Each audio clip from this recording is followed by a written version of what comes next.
drama in the air. This is how the press described these photographs back then. We will look into the pictures and eyewitness accounts in this video in just a moment. On July 22, 1943, when Patton's 7th Army liberated the Italian city of Palermo, the 99th Bomb Group was sent on a mission to attack the marshalling yard at Foggia, Italy. One of those aircraft was B-17 4230119 of the 346th Bomb Squadron, nicknamed Hunter's Answer, also known as Vicky. The B-17 was piloted that day by 2nd Lieutenant Frank H. Hunter. His co-pilot was 1st Lieutenant John C. Dickel, Jr., Navigator 2nd Lieutenant John E. Andrews, Bombardier 2nd Lieutenant Jack D. Creeden, Engineer and Top Turret Gunner Staff Sergeant Kenneth E. Tenis, Radio Operator Technical Sergeant Francis R. Morris, Board Turret Gunner Staff Sergeant Elarey J. Isham, Waist Gunners Staff Sergeant John J. Tenis and Staff Sergeant Arthur J. Smith, Tail Gunner Staff Sergeant Louis E. Walker. Vicky was hit by flak over the target shortly after dropping its bombs. It was about that time when the following pictures were taken, showing the dramatic last moments. Picture 1. Bombs away. Everything looks normal. All engines are running. The top turret is pointing at 10 o'clock. The bow turret is pointing straight down, presumably to observe the bomb hits. Picture 2. Number 4 engine smoking and on fire. The propeller feathered by the pilots. The top turret turned to 6 o'clock. The bow turret turned to 9 o'clock. Picture 3. It appears this picture was taken from another aircraft. Engine number 4 still on fire, leaving a trail of smoke and flames. The pilot is pulling the B-17 out of formation. Picture 4. The aircraft has broken up in the air.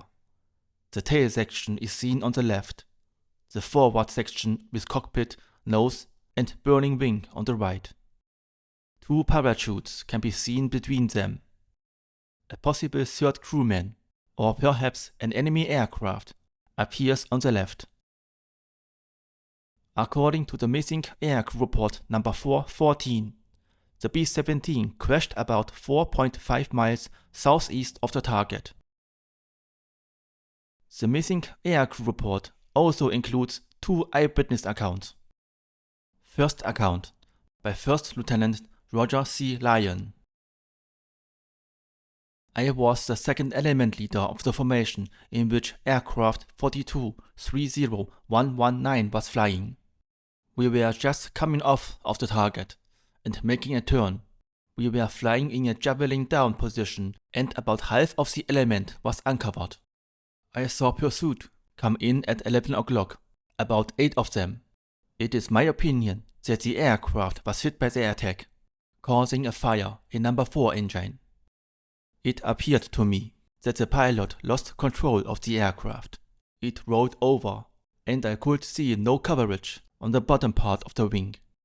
I was told by a number of my crew that the wing collapsed and hit the tail section, causing the aircraft to disintegrate. Because of my position, I did not see anyone hit the silk. Second account by Staff Sergeant George Leffingwell. I was flying bow turret gunner on aircraft 423133 on July 22, 1943. We had just dropped our bombs and was leaving the target area when I noticed number 4 engine on aircraft number 4230119 on fire. Apparently, the aircraft had been hit by enemy anti-aircraft, causing the fire. Even though the aircraft was burning, the pilot remained in position for approximately 2 minutes and then side-slipped to the left, trying to put out the fire. The right wing section broke off and flew back hitting the tail section, this causing the fuselage to break in two. I saw 3 parachutes. 2 were occupied by men of the downed aircraft, but the third was fluttering in the air, without an occupant. I watched the 2 men go down, and saw them land on the coast, about 15 miles from the target.